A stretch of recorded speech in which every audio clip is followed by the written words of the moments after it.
Hello, and thanks for joining me today. This is Jeff Bird with the Encouragement Corner, and there's a thought that that I've been thinking about a lot recently.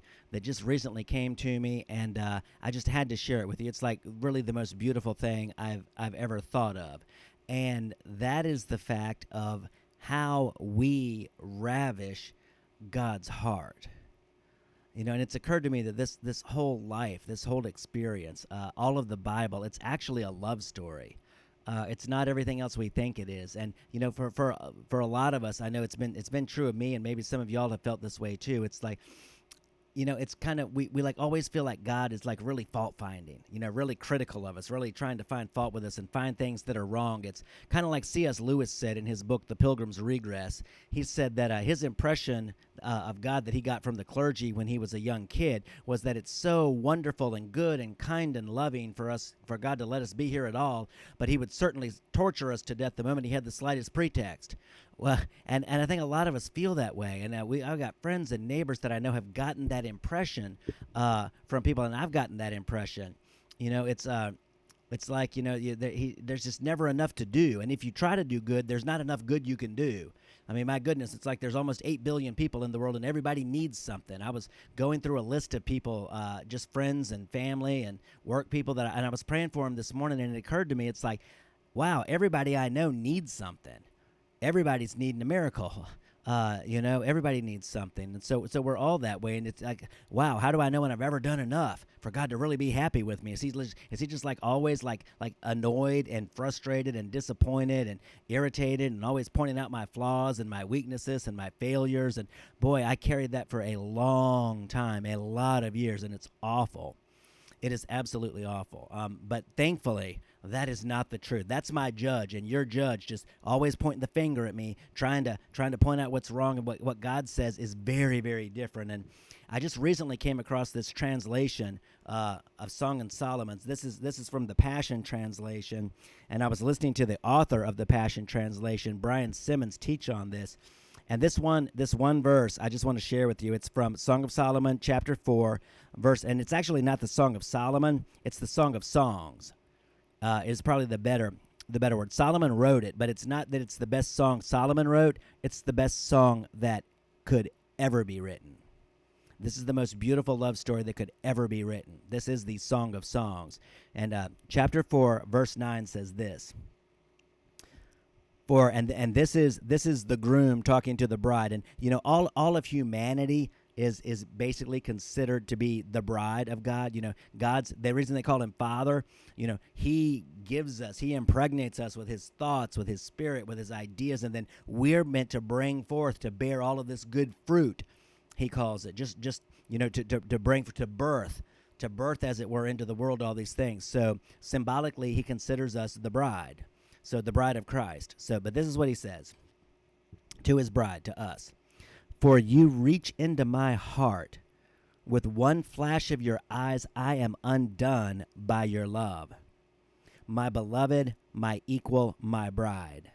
You leave me breathless. I am overcome by merely a glance from your worshiping eyes. You have stolen my heart.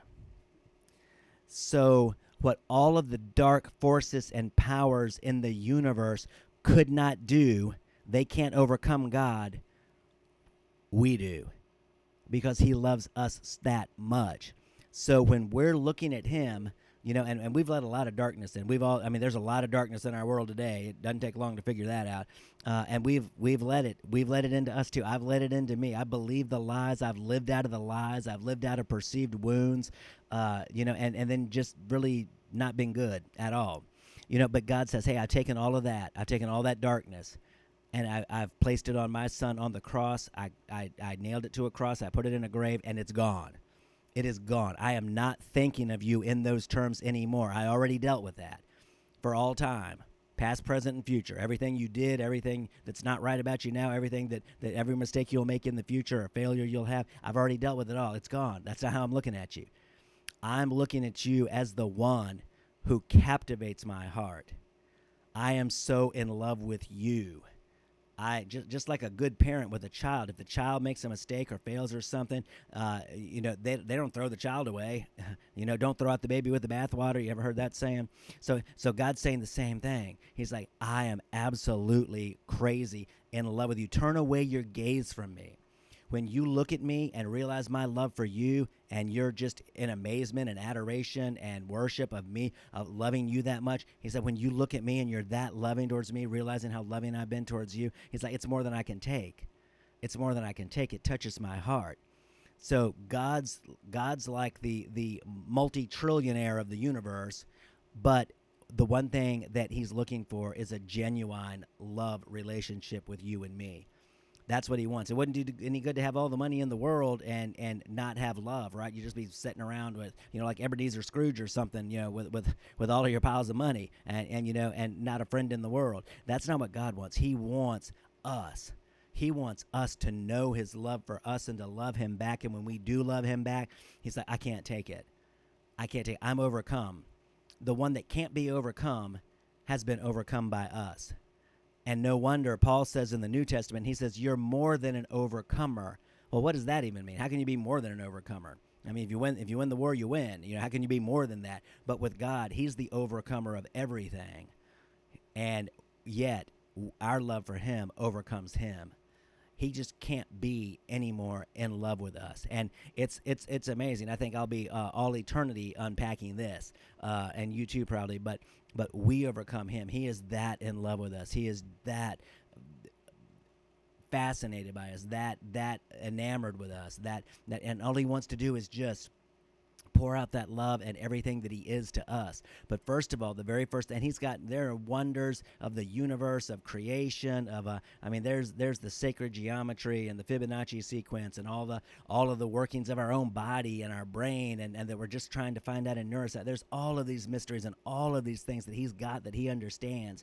But the one thing he wants first is for us to know his love. And then he's going to have all of eternity to unpack all those other wonders for us, and just have us like, oh my, oh my, oh my, oh my, just enjoy and in love. So, hey, in this and I realize this is a dark world right now. There are a lot of issues, and a lot of us want to escape. A lot of people get addicted trying to escape. A lot of people find this hobby or that hobby or the other thing, and just try to get away. But it's difficult. But I want to plant one of the most beautiful thoughts, or the most beautiful thought that I've ever had in my life is that God that I thought was so disappointed with me for so long is not disappointed at all.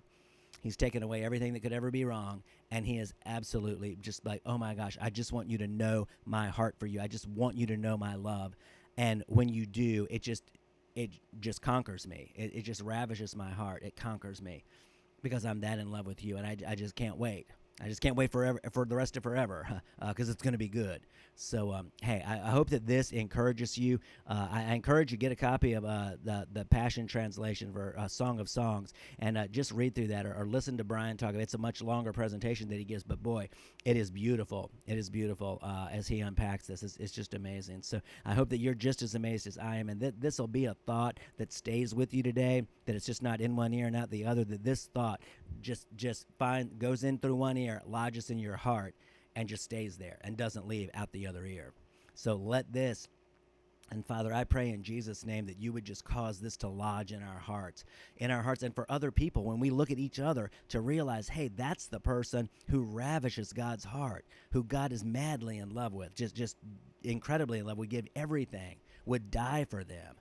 I mean, like, it's so strange that God could die, but yet he did when he became a human being in the person of Jesus. So that you're willing to do that, to go through that for me, to get me back from the lies and the judgment that I've lived under and lived out of, and the wrongs that I've done to other people. It's just, it can't be more beautiful. So I hope that you can join in that just wonder and awe and beauty with me. So thank you so much for joining me, jumping on, and hope you have a great rest of the day. And until next time, God bless you.